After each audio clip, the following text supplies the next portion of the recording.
Hello friends, SentinalhMC here, and welcome back to our ChromatiCraft tutorial series. In this episode, we're going to take a look at the last of the items that you can craft without a casting room. Then we're going to go up top, and we're going to take a look at an item that you need the casting room for. And we're also going to look at a really interesting and cool new mechanic that's been added to ChromatiCraft. So the first thing we've got here is we're going to look at the Lumen Wire. Now, Lumen Wire, if we go into the Chromic Lexicon, is right here under Basic Crafting, and it talks about trip lines and stuff, and that they're primitive, and that we want something more visually appealing for our redstone connectivity, which should give you an idea of what this Lumen Wire is. It is crafted in the casting table.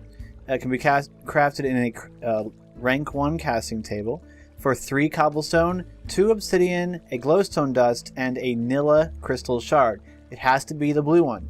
Alright, so remember why I suggested that you save up a couple of each color, because some of these recipes require specific colors. This one requires the blue one. Then just whack that with the manipulator, and you will have yourself 2 Lumen Wire, which is important because, of course, you need 2 of them in order to use it. I have it set up over here. It's basically a trip line, but it looks awesome with cool sparkles. This is the maximum range. Placing it any further apart will do nothing. They won't connect. You won't have this cool blue sparkle. So if you don't see the blue sparkles, it's because you got them too far away, or maybe something is obstructing them. See, like this block. So they have to be unobstructed.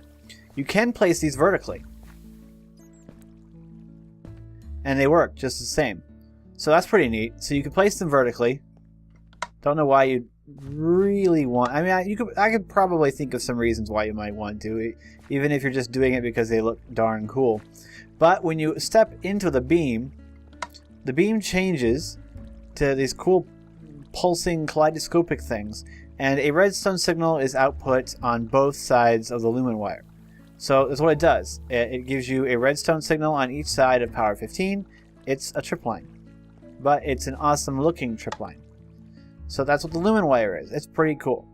Before we go up top and I show you the casting room and we talk a little bit about it, let's take a look at a very interesting thing, but we have to go into survival in order to take a look at it. So we're in survival now, and if I open my inventory, you'll notice this weird little button. I believe this was just added in the most recent updates because it wasn't there before I updated to the very latest version. So you got to update to like version 17. What is it up to now? B, C, D, I don't know which one. But you got to update if you want to see it. It's a little blue flame. If you click it, it opens this window called Lumen Incineration. You can go back to your normal inventory by clicking on this button. But Lumen Incineration, what is that? What does that do? Well, if we look at my Elemental Manipulator, and you look at the little pie pieces, you can see that right in the middle, I've got some, they're lit up a bit. There's some power in these. Let me go ahead and open the Lumen Incineration. If we place an item in there, it'll do a little thing and then it'll disappear. And if I check my Elemental Manipulator, it actually has more stuff in it. The capacity says 4,398. Essentially what this is this allows you to junk items. I'm pretty sure that you can junk essentially anything. Just grab a bunch of stone. It lets you throw away trash items. And I can go about my... I can't go about my normal business, never mind. You have to stay in the Lumen Incineration window, sorry. And the speed at which it junks these seems to be dependent on the complexity. And it looks like it accelerates over time. That's awesome. So it gets faster and faster and faster. And it's going to junk all this stone. It just burned it up. It's gone. And if we check my Elemental Manipulator, I now have a bunch of brown and some red. So the stone gave me brown and red. So essentially what you can do with this is you can dump your trash and charge your Elemental Manipulator with whatever lumen elements the item that you trashed contains. Let's go back into creative so I can grab something different. Let's grab something very different. What can we do? How about redstone? Let's grab a bunch of redstone. I can hold shift and you can see the wheel a little bit better. I keep forgetting I can do that.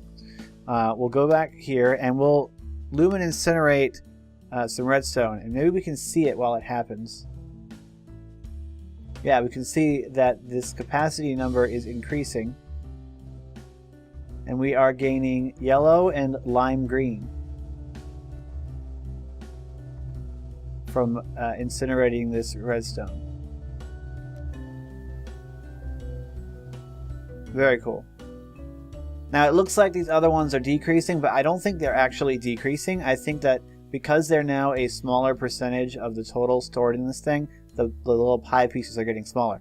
But we just gained a bunch of lime green and yellow for incinerating a bunch of redstone.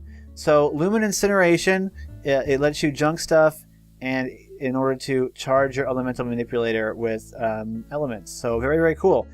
So if you have ChromatiCraft, you now have a trash can always on your person. If you ever have junk that you don't want, instead of throwing it on the ground, you can burn it up in here and actually get something out of it.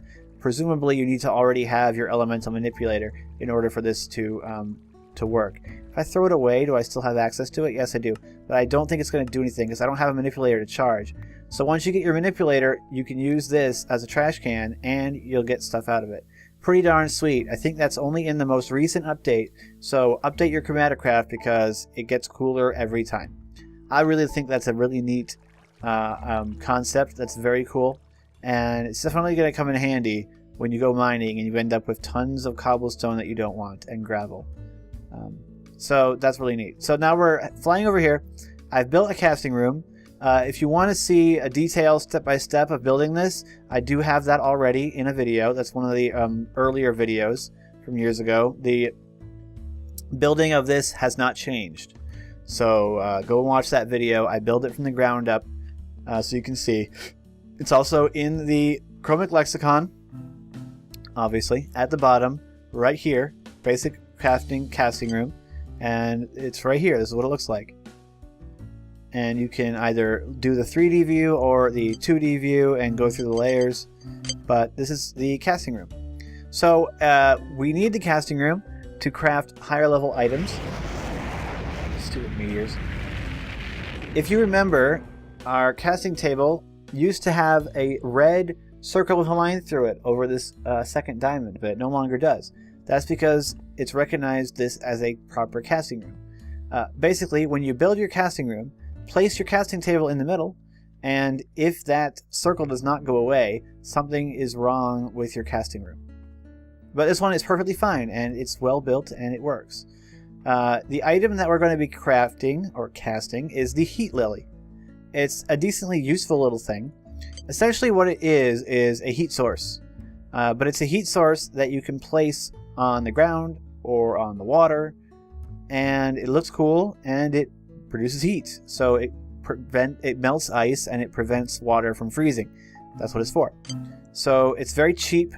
It's an early game item once you get your casting room up, and it can be quite useful if you're in a snow biome and you're trying to plant crops, or if you have, like in Revolution 3, there's a seasons system where in winter it'll get colder and it might freeze your water. So you can use these heat lilies to melt it. The recipe for heat lilies is a portacali crystal shard. It has to be the orange one because that's the fire one. 2 lily pads, a blaze powder, and then 3 of basically any flower. The standard vanilla flowers or the chromatic flowers that you can see growing all over the chromatic this rainbow forest. However, if you look at the table, you can see that it does not show the item in the upper corner. I can't cast it. What gives? This is the proper recipe. Well, this is because items that require the casting room also have another crafting requirement. If we go into recipe mode in this book and we select our heat lily, we can see that there's these 2 little arrows right and left. If we go to the right, we get this screen. Now, let me explain this screen because it's going to be very important throughout the rest of your casting. If we look at this, it's essentially showing us our casting room from an aerial view. This is our casting table right here. It also says Y-1. Essentially, these are the runes that you need to place in the casting room, one Y level below the casting table.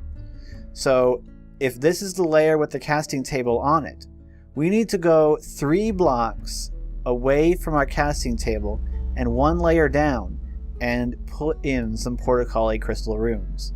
Now, it's important, directionality is important for this.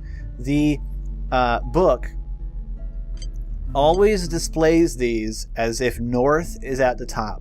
So thankfully, because I have a map, journey map in this case, we can see which way is north easily. And so we can orient ourselves facing north when we go ahead to place our crystal runes. But these are very important. There are various recipes that have extremely complex patterns for where you have to put runes.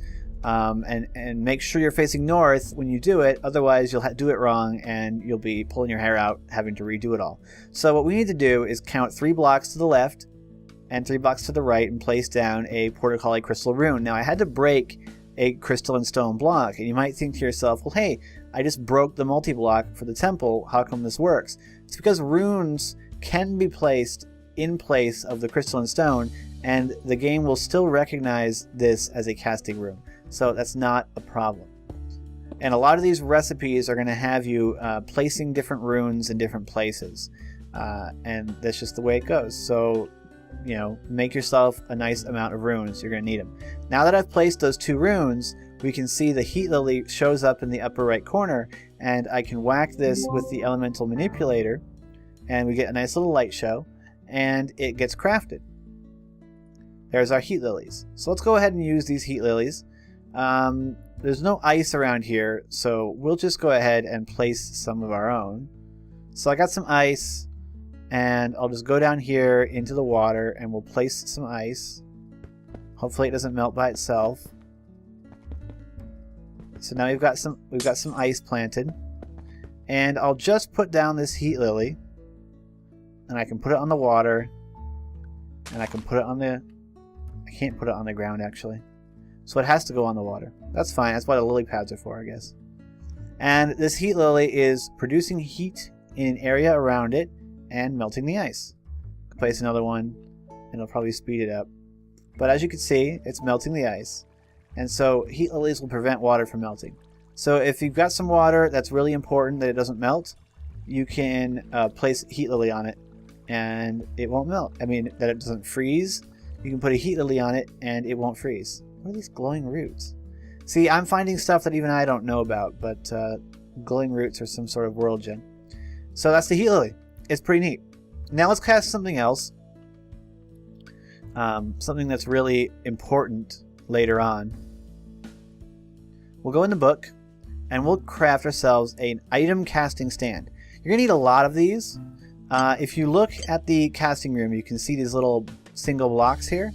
Eventually you're going to need one of these casting stands on each one of those blocks, and you're going to need even more of them around the inner side here. You're going to need like 2 layers of these for very high-end casting. You don't need it yet for the items that we're going to be making in the next few episodes, but you are going to need these. So they're not very expensive. 3 cobblestone, 2 stone slabs, a lapis, and 2 iron ingots.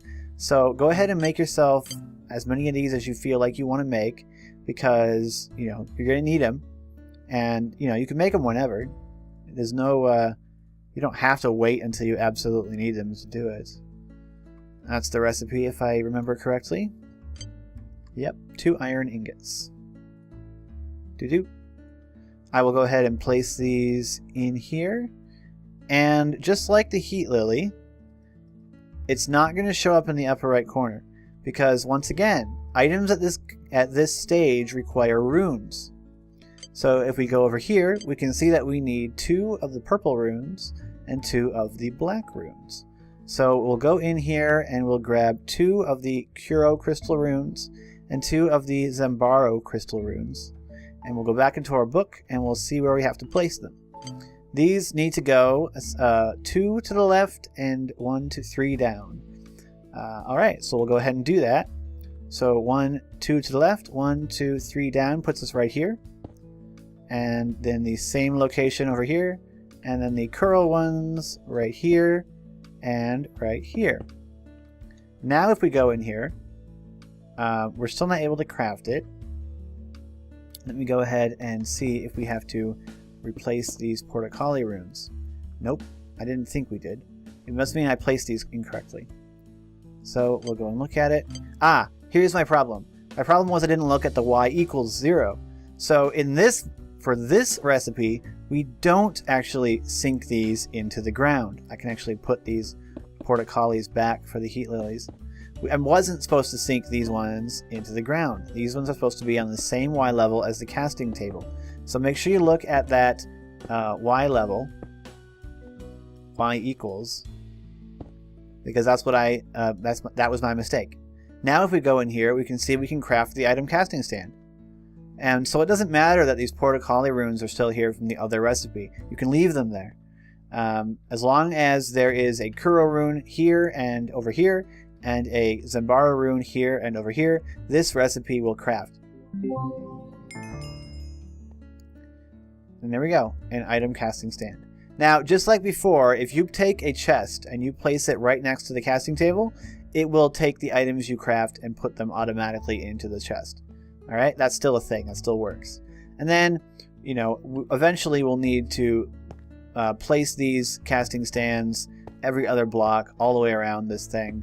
But we'll get to that when we get to that. Needless to say, you can go ahead and craft yourself about a dozen of these if you want, just to give experience to your casting table, and you'll use them eventually. Anyway, that's going to be it for this episode. I hope you've enjoyed it. I certainly did. I especially enjoyed learning about this Lumen Incineration. That's a really cool new thing that's been added. So I hope that this has empowered you now to go and do some casting in a casting room. Stay tuned for future episodes. In the next episode, we're going to talk about the redstone flux radiator and probably also the fluid radiator. And if I decide we have enough time, we'll also go over these fluid link anchors. So we'll at least do these two radiators because they are very similar and they're very cool as well. And we may do the subterranean illuminator at some point, maybe in the next episode. There's a lot of stuff, cool stuff to go through right here.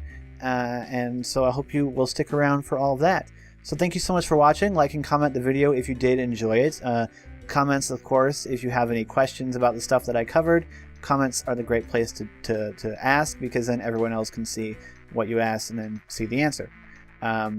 So yeah, join our Discord if you're interested, especially if you'd like to talk to me more one-on-one. Discord, our community is quite good at answering questions. You may have to wait a little bit if no one's around, but most people are perfectly willing to answer any questions that you might have, as long as you're not annoying about it and don't spam the chat. So join it if you're interested in that. So I'm SentinalH, and I'm signing out.